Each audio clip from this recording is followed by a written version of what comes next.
quero que você abra sua Bíblia comigo, em 1 Samuel, lá no capítulo 7. 1 Samuel, no capítulo 7, versículo 1 em diante. Eu vou ler duas partes, duas porções de escritura hoje. E aí juntos, nós vamos entender o que Deus quer falar conosco. 1 Samuel 7, 1 diz assim: os homens de Kiriat-Jearim vieram para levar a arca do Senhor. Eles a levaram para a casa de Abinadab, na colina, e consagraram seu filho Eleazar para guardar a arca do Senhor. A arca permaneceu em Kiriat-Jearim muito tempo. Foram 20 anos. E agora eu quero pular com você lá para 2 Samuel, no capítulo 6, do versículo 1 em diante. A gente vai ler uma passagem um pouco extensa de escritura, mas eu preciso que você fique comigo e preste atenção no que a palavra diz. Guarda aquela última parte. E a arca permaneceu em Kiriat-Jearim muito tempo. Foram 20 anos. Repete comigo, 20. Foram 20 anos. E olha o que diz em Samuel 6, versículo 1. De novo, Davi reuniu os melhores guerreiros de Israel, 30.000 ao todo. Ele e todos os que acompanhavam partiram para Baalim, em Judá, para buscar a arca de Deus. Arca sobre qual é invocado o nome do Senhor dos Exércitos, entronizado entre os querubins acima dela. Puseram a arca de Deus num carroção novo, e a levaram da casa de Abinadab na colina. Uzá e Aiô, filhos de Abinadab, conduziam o carroção com a arca de Deus, e Aiô andava na frente dela. Davi e todos os israelitas iam cantando e dançando perante o Senhor ao som de todo tipo de instrumento, de pinho, harpas, liras, tamborins, chocalhos e símbolos. Quando chegaram à ilha de Nacon, Uzá esticou o braço e segurou a arca de Deus, porque os bois haviam tropeçado. A ira do Senhor acendeu-se contra Uzá por seu ato de irreverência. Por isso Deus o feriu e ele morreu ali mesmo, ao lado da arca de Deus. Davi ficou contrariado porque o Senhor em sua ira havia fulminado Uzá. Até hoje aquele lugar é chamado de Pérez Uzá. Naquele dia Davi teve medo do Senhor e se perguntou: como vou conseguir levar a arca do Senhor? Por isso ele desistiu de levar a arca do Senhor para a cidade de Davi. Em vez disso, levou-o para a casa de Obed-Edom de Gate. E agora preste atenção no que esse versículo diz. A arca do Senhor ficou na casa dele por 3 meses. Repita comigo, 3 meses. E o Senhor o abençoou e a toda a sua família. E disseram ao rei Davi: o Senhor tem abençoado a família de Obed-Edom e tudo o que ele possui, por causa da arca de Deus. Então a arca passou 20 anos na casa de Abinadab e nada aconteceu. A Bíblia não fala que houve prosperidade, a Bíblia não fala que houve transformação, a Bíblia não fala que houve milagre. Mas ela passa 3 meses na casa de Obed-Edom. E a gente começa a ouvir do que Deus fez lá. Lá na casa de um homem simples, desconhecido, que não era importante, um Zé Ninguém. Mas a notícia chega lá no palácio de Davi, que em 3 meses, na casa de Obed-Edom, começa a haver milagre, começa a haver prosperidade, começa a haver transformação de vida. E existe algo diferente aqui. O que Obed-Edom fez que Abinadab não fez? O que Obed-Edom tinha que Abinadab não tinha? Qual foi a decisão que Obed-Edom tomou para atrair a presença de Deus, que Abinadab foi incapaz de fazer por 20 anos? Porque seguindo essa lógica aqui, se ele foi muito abençoado em 3 meses, a lógica é que Abinadab era para ser muito mais abençoado, muito mais próximo, tivesse visto muito mais milagre, muito mais cura, muito mais benefício, porque a arca passou em sua casa 20 anos. Mas não foi assim que a Bíblia fala. A Bíblia não diz que aconteceu nada demais enquanto a arca estava na casa de Abinadab. Eu quero trazer um pouco de contexto para você. A arca de Deus, ela representa a presença de Deus no meio do seu povo. Então quando o povo de Israel ia para a guerra, eles levavam a arca da aliança na frente, para ser um sinal para todo o povo e para os inimigos, que Deus estava presente nas batalhas de Israel. Mas aqui em Israel, o povo inteiro já se corrompeu. Então quando eles levam a arca da presença para uma guerra, eles perdem a guerra, primeiro sem a arca e depois com a arca. Porque não tem como usar objeto sagrado como amuleto de vitória, quando não existe vida em santidade. Aqui eles tentam usar a arca para ganhar a guerra, mas era uma guerra que eles nunca tinham vencido nos joelhos, para começo de conversa. Não havia transformação naquele povo, não havia vida nova naquele povo, não havia santidade na vida deles. E quando a gente tenta usar amuletos sagrados como bênção na nossa vida, mas não existe santidade na nossa vida, Deus não nos garante a vitória. Nós tivemos um rei antes de Davi, que foi chamado Saul, e ele vive por anos e décadas sem a arca que representa a presença de Deus, mas ele não sente falta nenhuma. A primeira coisa que Davi faz quando ele se torna rei de Israel, ele fala: eu vou atrás da arca, porque não tem como viver longe da presença.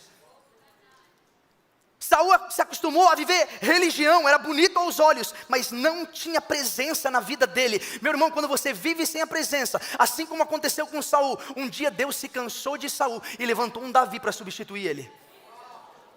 Quando a gente se acostuma a viver de qualquer maneira, sem a presença, Deus vai levantar alguém que é cheio da presença para fazer a diferença. Quem é esse Abinadab? Abinadab, ele era um homem judeu. Era um homem judeu e eles decidiram deixar ali na casa dele. Israel primeiro perde a arca da aliança em uma guerra. Mas depois a arca da aliança, que é bênção para o judeu, começa a se tornar maldição para o povo que não entende o que é a presença de Deus. Então eles decidem se livrar da arca, porque ela estava trazendo tumores e problemas e pestes para aquela cidade. E eles mandam de volta e acaba na casa de Abinadab. Mas qual que é o problema? Por que Abinadab não prosperou? Por que ele não mudou de vida? A arca da presença de Deus chegou na casa dele. O problema é que às vezes nós nos tornamos familiarizados com as coisas de Deus, não num ponto que nos traz intimidade, mas que nos traz contentamento de viver da mesma maneira. Eu estou todo dia na igreja. Ei, é mais um culto. É familiarizado, é gente que no primeiro amor, quando você chegava na igreja, era mais um culto, era mais uma oportunidade de sentir a presença de Deus. Quando você abria a Bíblia, era uma novidade para ser transformado. Agora é mais um culto, é mais uma 13, é mais um GC, é mais um culto de ministério, é mais uma oração no sábado de manhã. Se tornou familiarizado com o que é divino e com o que é sagrado. Familiarizado, já não consegue mais honrar. Ei, sim, é mais um culto, é mais um GC, ei, mas não é mais um Deus, não. Ele é o Deus, o alfa e o ômega, o princípio e o fim, aquele que age, aquele que faz, aquele que cura, aquele que transforma, aquele que batiza, aquele que dá nova vida. Mas os filhos de Abinadab se acostumam a crescer com a arca ali na sala de casa. Você acorda, a arca está ali, você vai dormir, a arca está ali, você vai almoçar, a arca está ali, você vai jantar, a arca está ali. E o que era para ser um símbolo da presença de Deus, na qual você deveria honrar, se torna algo tão normal, tão cotidiano, e aonde há desonra, a presença de Deus não se manifesta. A desonra, ela fecha as portas, enquanto a honra abre as portas. A desonra, ela trava bênçãos que deveriam fluir na nossa vida, enquanto a honra, a presença de Deus, abre essas portas. Nós conseguimos ver isso nos evangelhos, quando Jesus fala que na própria cidade dele, ele não consegue fazer milagres, porque ali o profeta não tem honra na sua própria casa. Aonde não tem honra, não tem milagre. Aonde não tem honra, não há transformação. Aonde não tem honra, não há bênção. Aonde não tem honra, as coisas não acontecem. Não adianta nada você ter a arca na sua casa, mas você esquecer de honrar a presença de Deus na sua casa. Não adianta nada viver de Bíblia aberta no Salmo 23, mas não ler a Bíblia e não se relacionar com Deus. Deus não se relaciona através de amuletos, Ele se relaciona através do seu Filho Jesus. E quando nós vemos Jesus, no Novo Testamento, ele entra na casa de Simão, é convidado por Simão, um fariseu, para jantar na sua casa. E era normal que quando você chegasse na casa de alguém, você seria bem tratado, porque você era um convidado. Então Simão deveria ter colocado uma bacia com água para limpar os pés de Jesus. Deveria ter colocado óleo na sua cabeça. Deveria ter beijado o rosto de Jesus, como um sinal de respeito e de reverência. Mas nada disso ele faz. Quem acaba fazendo o que ele não fez? No meio daquele jantar, Simão está julgando Jesus, tentando entender, será que esse é o Messias prometido? Ou ele é só mais um? Não tem fé, não tem honra a presença de Jesus naquele lugar. Mas aí no meio da festa, chega uma mulher simples, pecadora, e ela quebra o seu vaso de perfume precioso, de anos de trabalho. Ela quebra aos pés de Jesus. Então Jesus, ele sonda os pensamentos que estão na mente de Simão. Ele fala assim, Simão, Jesus, se você soubesse quem era essa mulher, se você é realmente um profeta, se você realmente é o escolhido, você nunca deixaria isso acontecer. Então Jesus fala assim, ei, você acha que eu não sei quem ela é, mas ela me honrou de uma maneira que você não honrou. Você me teve na sua casa, mas ter Cristo na sua casa, sem honrar a presença dele, nada aconteceu na vida de Simão. Agora na vida dessa mulher, que quebrou o seu vaso precioso nos pés de Jesus, a vida dela começou a mudar a partir dali. Ela fala, você não me honrou, mas ela quebrou o vaso e me ungiu com esse óleo. Ela não parou de beijar os meus pés, enquanto você não me cumprimentou com um beijo. Ela lavou os meus pés com as suas lágrimas, enquanto você não me deu uma bacia, para que eu pudesse lavar os meus pés. Ei, Simão era um fariseu, era um homem crescido no templo, conhecia a lei, conhecia a Deus através das escrituras. Ele é aquele crente que fala assim, não, eu tenho 30 anos de igreja, eu sei fazer, eu sei me portar, eu sei como falar, eu sei como as coisas funcionam. Ele é exatamente aquele que está 30 anos na igreja e ainda não viu milagre, enquanto uma mulher acabou de chegar e em 30 segundos ela fez o que ele não fez em 30 anos, que foi honrar a presença de Deus, meu irmão. Ei, tem gente que está há muito tempo na igreja, mas não aprendeu o que é primordial, sabe tudo de como funciona tudo, mas ainda não aprendeu a honrar a presença de Deus. Então Jesus olha para essa mulher e fala, os teus pecados estão perdoados, a sua fé te salvou, vá em paz. O que não acontece com Simão, acontece com quem sabe honrar a presença. Porque atitudes de honra destravam as bênçãos de Deus na nossa vida. Essa mulher saiu abençoada, enquanto o fariseu saiu da mesma maneira. Porque não é o tempo que você tem de igreja, é o quanto você sabe honrar a presença, é o quanto você valoriza a presença de Deus. Ei, deixa eu te dizer, quanta coisa deixa de ser bênção na sua vida porque você não sabe honrar, meu irmão. Às vezes dentro da tua casa a mulher para de ser bênção, teu esposo para de ser bênção, teus filhos param de ser bênção, os teus pais param de ser bênção. Por quê? Porque você não sabe honrar nenhum deles. Aonde não há honra, é impossível que algo prospere. Onde não há honra, é impossível que a gente comece a ver valor em algo. Se isso não funciona nem para a sua família, se você não honra a sua família, se nem a tua família prospera, quanto mais se você não honra a presença de Deus, meu irmão. Quanto mais se você não honra quem Ele é. E o que significa honra? É a valorização, é a estima, é a apreciação, é você colocar aquela pessoa no lugar central, aonde ela realmente deveria estar, é reverenciar, é tratar com distinção. Então tudo bem, a diferença de Abinadab para Obed-edom é porque um honrou a presença, enquanto o outro só teve a presença dentro da casa dele, mas não fez nada com ela. Tudo bem, eu entendi então, Natan. Quer dizer que honrar a presença é o que vai atrair bênção. Honrar a presença é o que vai mudar a minha história. Honrar a presença é o que vai gerar milagre dentro da minha casa, testemunho de vida, transformação. Sim, é isso. Mas como você faz isso? Como que você, de fato, honra a presença de Deus? A Arca da Aliança era onde a presença estava. Mas dentro da Arca haviam 3 coisas, e é nessas 3 coisas que eu quero focar nessa noite, para nós aprendermos juntos a honrarmos a presença de Deus. A primeira coisa que havia dentro da Arca da Aliança eram as tábuas da lei. eram os mandamentos. E isso invoca em nós que se a palavra de Deus, ela nos dá a direção, ela requer obediência da nossa parte. Significa que se nós temos que obedecer, porque tem uma maneira de carregar a presença, tem uma maneira de se portar na presença, tem uma maneira de se relacionar com Deus, não é de qualquer jeito. Não, mas eu faço o meu sinal da cruz de vez em quando, eu tenho uma correntinha no pescoço com uma cruz. Irmão, nós nos relacionamos com Deus conforme a Bíblia manda. Você não pode inventar como se relaciona com Deus, não, quem escolheu é Ele que é Senhor, nós não somos. É Ele que manda, nós só obedecemos. E aqui nesse texto, o que Davi faz?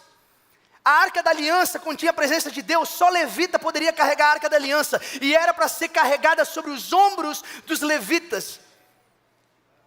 O que eles fazem? Eles colocam numa carroça de boi, e deixam os bois puxarem a arca da aliança, que era para ser carregada por homem.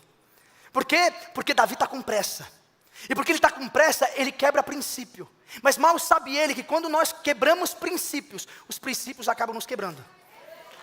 Quando a gente anda de qualquer maneira, quando a gente quebra o que a palavra diz, meu irmão, as coisas começam a não funcionar da maneira que eram para funcionar na nossa história. Ele desobedece, ele inventa moda, ele carrega da maneira que não é para carregar. O que Davi não entendeu é que não é o quão rápido você vai chegar lá, mas é como você vai chegar lá. Deus está mais preocupado como nós vivemos do que se a gente vai chegar rápido em algum lugar e o que é sucesso e o que não é para cada um de nós. É honrando a presença de Deus da maneira que Ele quer, obedecendo. Então para de buscar atalho, meu irmão. Para de tentar ir mais rápido, de fazer o que é mais fácil, porque quem está com pressa, quem está com pressa casa com qualquer pessoa, quem está com pressa se divorcia de qualquer pessoa, quem está com pressa vai lá e faz sociedade com quem não é para fazer, quem está com pressa vai lá e fica em amizades que não é para estar, se posiciona em ambientes que Deus já te mandou sair. Por quê? Porque está com pressa de chegar em algum lugar aonde Deus está te mandando. Seja paciente, espera, simplesmente obedeça, porque é eu que vou fazer, no meu tempo, do meu jeito, não é do teu jeito, é do meu jeito. Fui eu que te escolhi, fui eu que te direcionei. Então apenas confie que é eu que estou te guiando. Ei, a palavra de Deus não é para bonito, não. A palavra de Deus é lâmpada para os nossos pés. Você tem se guiado pelo quê, meu irmão? Você está obedecendo a palavra, você está baseando a sua vida na palavra, você está deixando a palavra de Deus te guiar, os mandamentos dele entrarem no teu coração e transformarem a tua história. Ou você está sendo guiado pela opinião dos outros, obedecendo conceitos e princípios que não foram estabelecidos na palavra de Deus. Porque o pedido de Deus aqui é: obedeça, faça da minha maneira. Então ele coloca os bois para tropeçarem, é isso que a palavra diz. Os bois tropeçam, porque ele coloca o boi para carregar o que o boi não era para carregar. E quando ele coloca o boi para carregar o que não é para carregar, o boi não é capaz de fazer o que ele não foi chamado para fazer. Tem muita gente tentando viver algo que não foi chamado para fazer. E aí o que a palavra de Deus diz que acontece? O boi tropeça, a arca vai cair, Uzá segura a arca, faz o que não foi chamado para fazer. Ele não poderia tocar a arca de qualquer maneira, e ele sabia disso porque cresceu ao redor da arca. Mas isso fez ele esquecer do que era principal, do poder que a arca tinha. Então ele toca a arca e ele morre, fulminado. E não tente viver o que não é teu chamado para viver. Porque tem muito chamado sendo morto também, porque está fora de ordem. Tem muito chamado morrendo porque está fazendo o que Deus não te chamou para fazer, vivendo o que Deus não te mandou viver. Essa história me ensina duas coisas: que nós também não podemos nos omitir do que Deus nos chamou para fazer. Aonde estavam os levitas? Porque esse era o chamado deles, de carregar a arca. Mas Davi se esquece, os levitas se esquecem, ninguém está nem aí. Eles esquecem do que Jesus falou: é só a tribo dos levitas que deveriam carregar a arca, não é todo mundo. Deus te criou para não ser todo mundo. Ele te criou com um chamado e um propósito específico. Para de comparar o teu chamado com o outro, porque senão você vai morrer nas coisas que Deus tem para você, meu irmão. Aqui Deus está falando: não se omita, não terceiriza o que Deus te mandou fazer. Aqui eles estão colocando boi para carregar o que era levita para carregar. Para de terceirizar o que Deus chamou para fazer. Porque Deus não unge boi, meu irmão. Deus unge gente. Deus unge gente. Pare de ficar terceirizando para outra pessoa, para outra coisa. Dá conta daquilo que Deus te mandou fazer. Tome posse do que Deus te mandou fazer e viva o seu chamado intensamente.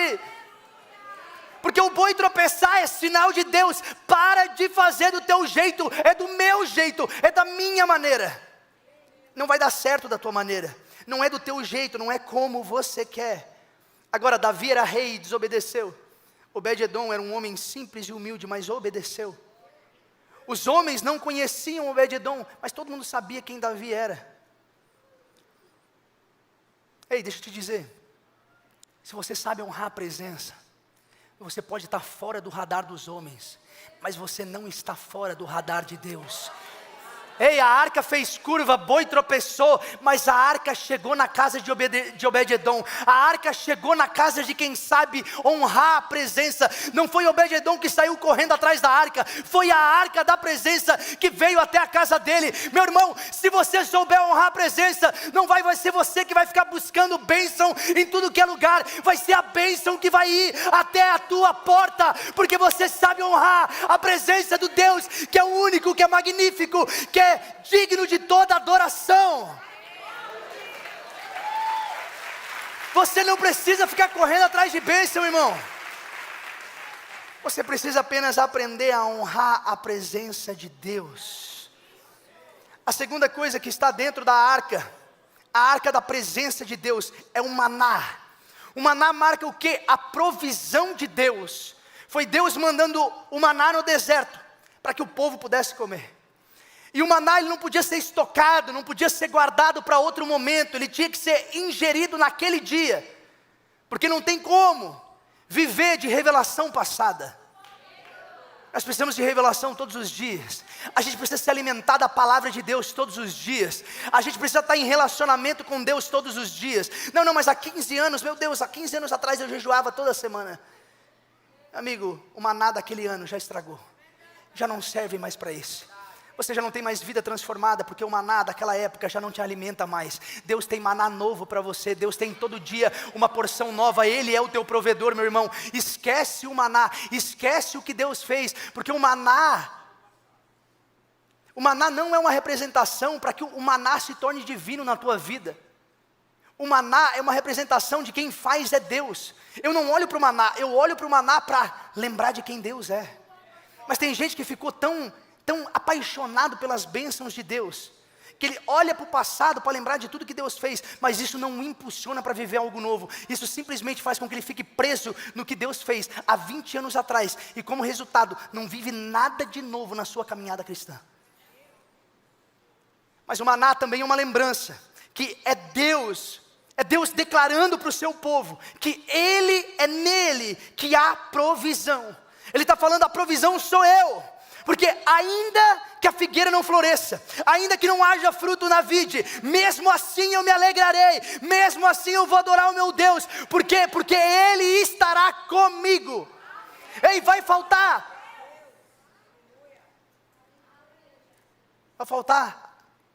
a figueira florescer, a videira dar fruto, mas não faltará a presença de quem sabe honrar a presença. Ei, quem sabe adorar de dispensa vazia, meu irmão, vai saber adorar quando a dispensa está cheia. Quem sabe adorar onde está tudo dando errado, vai saber adorar quando Deus encher a dispensa, meu irmão. Quem sabe glorificar a Deus quando está tudo dando errado, vai saber glorificar a Deus quando estiver tudo dando certo. Porque o coração dele não está nas coisas que Deus pode dar, está em quem Ele é. Porque Deus abençoou Obed-edom de tal maneira que tudo prosperou, tudo que ele tocava a mão dele dava certo. Aonde passou a arca, tudo abençoou, a família foi abençoada, as finanças foram abençoadas, a reputação foi abençoada, tudo foi abençoado. Agora tem gente que eu sinto que se Deus abençoar dessa maneira, esquece quem Deus é. E aquilo que era para ser bênção se torna maldição, porque se tornou teu Deus. Enquanto Deus não tiver o teu coração, irmão, tem bênção que Ele não pode te dar, não. Enquanto você busca muita bênção e não busca Deus por quem Ele é, tem bênção que nunca vai chegar na porta da tua casa, mas porque Obed-edom queria a presença mais do que ele queria a bênção. Ele não fez um trato com Davi, ele não orou falando: Deus, eu só vou receber a arca dentro de casa se o Senhor me prometer que por 3 meses eu vou prosperar. Não, ele simplesmente aceita a arca na casa dele, porque ele quer viver perante a presença de Deus. Meu irmão, não dá para ficar fazendo essa manobra com Deus, essa barganha com Deus. Não, eu vou dizimar se o Senhor me abençoar. Eu vou na igreja, eu vou orar meia hora por dia, mas eu estou num propósito aqui. Depois de 10 dias eu quero ver a cura, eu quero ver o milagre, senão eu vou parar. Irmão, Deus é a tua provisão. A provisão não é o que Ele dá, é quem Ele é. É quem Ele é na tua história, quem Ele é na tua vida. E a terceira coisa que está dentro da arca da aliança, que nós precisamos honrar, é o cajado de Arão que floresceu. O cajado de Arão, ele representa a autoridade que Deus deu a alguém. Significa poder, chamado. E nós precisamos reconhecer quem Ele é. Assim como as pessoas reconheceram quem Arão era, através do cajado que floresceu. Nós precisamos olhar para quem Deus é, com o mesmo senso de autoridade, de poder, de respeito, de reverência, de temor, sabendo que Ele merece todo o respeito. Uma pessoa que reconhece que Deus é Senhor de tudo, não precisa ficar correndo atrás de bênção, de milagre, porque ele não usa Deus para ser abençoado, porque ele tem uma reverência por quem Deus é. Ele vive de uma entrega total a esse Deus que é maior do que qualquer recompensa que Ele poderia nos dar. Mas tem gente que se acostumou a entrar e sair da presença de Deus e continuar com a vida da mesma maneira. Entra e sai da presença de Deus, vem e vai para culto, lê a Bíblia e no outro dia não lê, e a vida continua da mesma maneira. Não há transformação de vida, não há vida nova sendo gerada, porque falta reconhecer a autoridade e poder. A arca, a presença, se tornou um amuleto para você, meu irmão. Mas Deus não é amuleto de ninguém. Ele quer intimidade e relacionamento com pessoas que entendem e sabem honrar a presença dEle. Deus não aceita estar no canto jogado, Ele tem que ser o centro da tua história. Para receber a arca em casa, alguns historiadores dizem que Obed-edom era um homem muito pobre, não era pouco pobre, era muito pobre. Isso significa que ele tinha uma casa pequena. E isso traz uma clareza para nós, que para a arca entrar, talvez algumas coisas tiveram que sair. Talvez para que a arca da presença habitasse dentro daquela casa, ele teve que mudar móveis de lugar. E tem coisa na minha e na sua vida que precisa sair, que precisa ser mudado, para que a presença possa habitar completamente em todas as áreas da nossa vida. Porque a arca não vai habitar onde está cheio de entulho, meu irmão. A presença de Deus não vai habitar aonde a vida está cheia de pecado, está toda errada, está cheio de problema. A presença de Deus não vai habitar nesse lugar. Primeiro a gente precisa tirar as coisas da sala, a gente precisa arrumar, a gente precisa colocar algumas coisas para fora, para que a arca possa estar no centro da nossa vida, no centro da nossa história, no centro de quem nós somos. Ei, deixa eu te pedir uma coisa. O que você precisa, essa semana, hoje, depois dessa pregação, tirar da sua vida, para que a presença venha ter o lugar principal? Ele venha ter o centro da tua história, o centro da tua vida. Ele não vive nas margens, ele vive fincado ali no centro de quem é. Meu irmão, deixa eu te dizer uma coisa, não tem como você namorar alguém que não é cristão e esperar que as coisas vão dar certo. Deixa eu só te dar essa dica, meu. Não tem como. Se Deus é a coisa principal da sua vida, se Ele é o centro da tua história, como você vai se relacionar, namorar, casar com alguém que não tem a mesma fé que a sua? Se Deus é mais importante para você, como você vai casar com alguém que não é a mais importante para o cidadão? Tem coisa que vai ter que ser tirado, vai ter que ter colocado de lado, irmão, para que você possa viver uma vida de plenitude na presença de Deus, cortar alguns pecados, se afastar de alguns maus, se posicionar honrando, obedecendo a presença de Deus, para então começar a colher os frutos de quem honra a palavra de Deus, meu irmão. Eu não estou falando isso num senso de julgamento não, gente, é em amor. Simplesmente não tem como a gente viver colocando tudo o que há no mundo no centro da nossa história, e aí a gente vem para a igreja no domingo e fala que Deus é o centro, quando tudo é o centro na nossa história, meu irmão. E tem gente que está pulando o bloquinho agora, e daí domingo vem como se nada tivesse acontecido, e fala assim, Deus me abençoa. Deus não se responsabiliza quando a tua vida por inteiro não é dele. Deus não se responsabiliza por lugares que ele não te mandou entrar. Deus não se responsabiliza por relacionamentos que ele não te mandou ter. Deus, ele quer ter relacionamento com quem entende, honra a presença, tira tudo e coloca ele no centro da minha história. Se ele não for o centro, ele não vai aceitar viver nas margens, meus irmãos. E aí Deus abençoa esse homem que soube honrar a palavra, sobre entender que Deus era a provisão. Esse homem chamado Obed-edom, que soube honrar essa autoridade, esse poder que estava chegando na sua casa. E a Bíblia diz que Deus abençoou tanto Obed-edom, que Davi lá no palácio, que já tinha desistido de carregar a arca, ele volta, vai até a casa de Obed-edom, aquele homem que ninguém conhecia o nome. Agora o rei está batendo na porta dele e falando, eu ouvi que você foi abençoado. Porque aquele homem simples lembrou o rei Davi do que ele tinha esquecido. Que quando você honra a presença, milagres começam a acontecer. Ei, Davi tinha esquecido da arca, mas Deus não tinha esquecido de Obed-edom. Lá naquele cantinho Deus começa a se revelar. Então Davi volta e fala assim, ó, eu vou carregar a arca de volta para Jerusalém.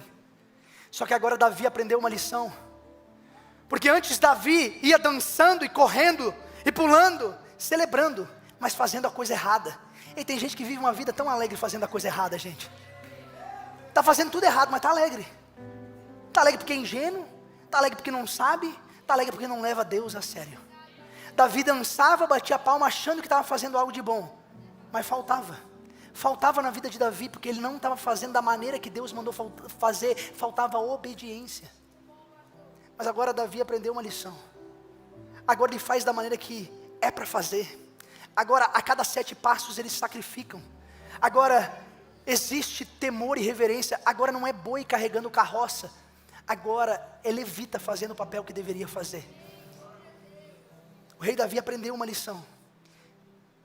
Só que olha como termina a história de Obed-edom. Ele poderia ser um homem grato o resto da vida falando, a arca da aliança esteve na minha casa por 3 meses, e a minha vida mudou. Mas a Bíblia fala que quando Davi chega na casa dele para levar a arca da aliança, ele larga tudo e vai atrás da arca. Porque ele sempre foi um homem que soube honrar a presença. Mas agora que ele aprendeu a viver na presença, ele não quer outra coisa, meu irmão. Quando ele aprendeu a viver na presença, ele largou tudo para trás. Ele falou assim, ó, meu irmão, nada, nenhuma bênção, nenhuma prosperidade. Deus me abençoou em tudo. Agora a fazenda é maior, eu tenho mais animais, eu tenho mais filho, eu tenho bênção de tudo que é lado. Mas agora que eu tive uma experiência com a presença de Deus, como eu nunca tive antes. Agora que eu aprendi a viver na presença, ele larga tudo e ele vai atrás da presença. E olha o que a Bíblia fala. 1 Crônicas 16, versículo 37 e 31. Davi deixou Asaf e seus parentes diante da arca da aliança do Senhor, para ali ministrarem regularmente, de acordo com as prescrições para cada dia.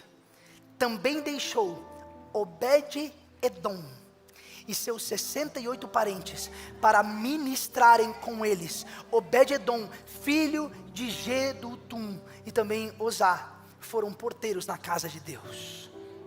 Esse homem que morava à beira de uma estrada, que era esquecido, soube honrar a presença de Deus e foi exaltado. Aquele que morava onde ninguém conhecia, agora está na porta do templo servindo a Deus.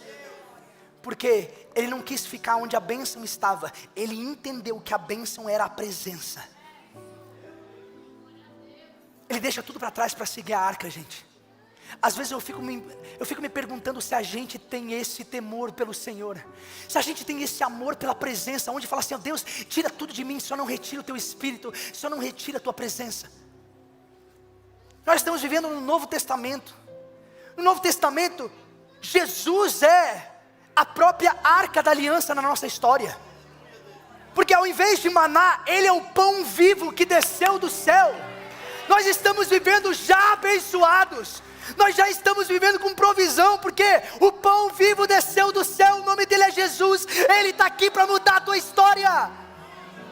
E o véu se rasgou, não há mais separação. Jesus é a arca que mora dentro de nós, através do Espírito Santo. E a palavra diz que Ele não é mais necessário as tábuas da lei, porque Ele é o verbo da vida. O verbo se fez carne e habitou entre nós. Ele se tornou a arca no nosso meio. Isso é boa notícia para mim e para você, meu irmão. O verbo se fez carne, e Ele é o cajado de Arão que floresceu, porque Ele morreu, mas Ele ressuscitou. Ei, nós não servimos a um Deus que está morto, nós servimos a um Deus que está vivo, que Ele ressuscitou, Ele venceu até a morte. Deixa eu te dizer, não há batalha que Ele não pode vencer na tua vida, não há vitória que Ele não pode te dar, não há o que Ele não pode superar, não há poço fundo o suficiente que Ele não pode te tirar de lá e te colocar numa nova jornada, num novo começo, num novo rumo. É Jesus que está disponível para você, meu irmão. E se você aprender simplesmente a honrar a presença dEle, a honrar a presença dEle, com a sua vida, com a sua obediência, com gratidão, um espírito de gratidão, por tudo que Ele já tem feito, mas entender que a bênção é Ele, é quem Ele é. Se você entender o poder que há na presença de Deus, e honrar essa presença, meu irmão, bênçãos serão atraídas na sua vida, bênçãos vão chegar na tua história, milagres vão começar a acontecer. O que falta às vezes para a gente é honrar a presença com tudo que nós somos. Ei, eu sei, cada um de nós aqui tem algo que precisa sair da tua vida, para que Deus possa habitar mais completamente na tua história, para que a presença dEle possa se manifestar na tua casa, na tua vida, de uma maneira mais sobrenatural ainda. Você precisa largar alguma coisa. Hoje é dia de rendição. Hoje é dia de largar alguma coisa. Hoje é dia de criar espaço dentro do nosso coração para receber a presença, para receber a arca, meu irmão.